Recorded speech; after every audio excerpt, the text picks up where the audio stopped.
प्रारंभिक शिक्षा राजस्थान बीकानेर 16 नवंबर को जारी है ये लेटर। जिला शिक्षा अधिकारी मुख्यालय प्रारंभिक शिक्षा विभाग समस्त यानी कि पूरे स्टेट के सभी जिला शिक्षा अधिकारियों को लिखा गया है।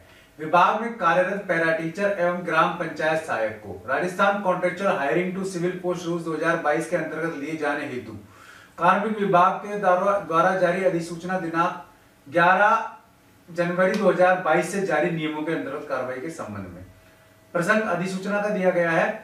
और अब इसमें एक बार यहां देख लेते हैं हम कि किस प्रकार कार्रवाई होनी है।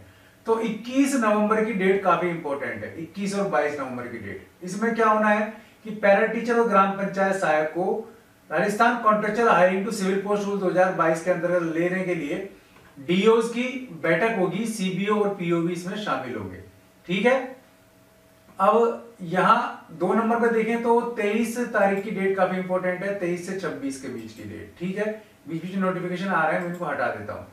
तो पैरा टीचर और ग्राम पंचायत सहायक को Rajasthan contractual hiring to civil post rules में लेने के लिए पीओ द्वारा दस्तावेज सत्यापन यानी कि 23 से लेकर के 26 तक आपके जो डॉक्यूमेंट है उनका वेरिफिकेशन होना है। फिर बात करें 28 से लेकर के 29 तक, इसमें आपको निर्धारित नियमों के अंतर्गत न्यूनतम योग्यता और अर्हता प्राप्त यानी कि 2 तरीके की लिस्ट बनेगी।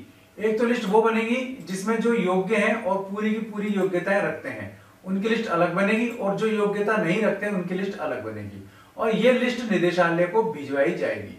तो इसकी समस्त जो जिम्मेदारी है वो जिला स्तरीय अधिकारियों को और जिला स्तरीय समितियों को, डीओज वगैरह को दी गई है। ये एक लेटर तो ये कह रहा है।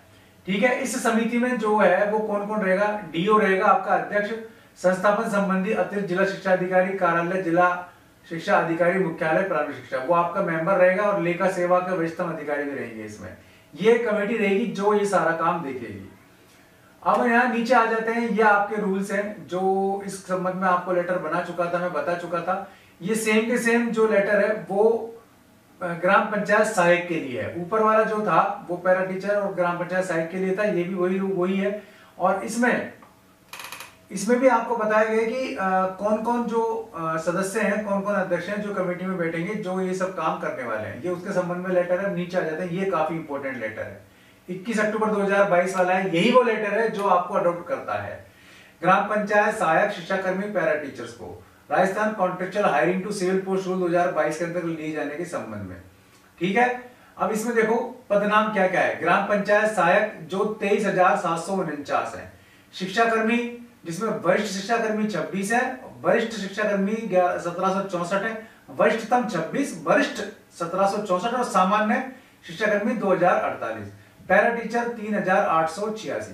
यानी कि इन सब का जो काम होना है ना, वो उसकी लास्ट डेट मैंने आपको यहाँ बताई थी, ये रही ये 28 से 29 नवंबर तक ये सारा काम इनका हो जाएगा। यानी कि ये अडॉप्ट कर लिए जाएंगे और नियमित करने की दिशा में ही ये कदम है। अच्छा, अब नीचे आ जाते हैं, इनको क्या क्या पेमेंट दिया जाना है। शिक्षाकर्मी को जो नया नाम होगा वो होगा शिक्षा सहायक, जिसको 10,400 रुपए सैलरी निर्धारित की गई है। पैरा टीचर को पाठशाला सहायक नाम दिया गया है, जिसका 10,400 रुपए सैलरी है। ग्राम पंचायत सहायक को विद्यालय सहायक नाम दिया गया है। तीनों की सैलरी 10,400 है। अब इसका मतलब ये नहीं कि किसी को इससे ज्यादा मिल रही है तो उनकी सैलरी कम हो जाएगी, कम किसी की भी नहीं होगी, ज्यादा होगी। इसीलिए पे प्रोटेक्शन लागू कर दिया गया है। ठीक है, ये बात आपको क्लियर रखनी चाहिए। जो एजेंसी के माध्यम से है या जॉब बेसिस पर है उन पर ये नियम लागू नहीं होंगे, इसलिए अभी वो उम्मीद नहीं पालें। सरकार उनके लिए भी कुछ ना कुछ अच्छा करने की सोच रही है, इसलिए थोड़ा सा हमें वेट करना पड़ेगा। अच्छा, अब यहाँ नीचे देखें हम यहाँ तो क्या क्या बेनिफिट मिलेंगे। शिक्षा सहायक को 9 साल अगर हो जाएंगे तो 18,500 और 18 होने पर 32,300। शिक्षा सहायक, पाठशाला सहायक, विद्यालय सहायक, तीनों को 9-18 के यही वेतन लाभ दिए जाने वाले हैं। ठीक है। और इनमें 9-18 की जो वर्ष की सेवा गणना नियमों के अंतर्गत आने की दिनांक से की जाएगी। तो भाई यह कब से की जाएगी? जैसे जिस दिन से आपका 28 और 29 नवंबर दिए ना, उसके बाद से ये की जाएगी। या फिर हो सकता है 22 अक्टूबर 2011 से ये की जाए, या 22 अक्टूबर 2022 से ये की जाए। अभी कुछ भी नहीं कह सकते। ये जब आपका लेटर आ जाएगा कंप्लीट पर्सनल टू पर्सनल, तब उसमें और भी ज्यादा क्लियर हो जाएगा।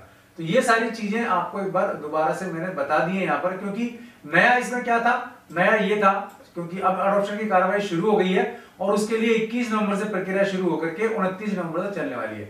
यानी कि नवंबर में सारा काम आपका हो जाएगा। 15 दिसंबर तक सरकार को अडॉप्शन ये सबका कर लेगी सरकार की ऐसी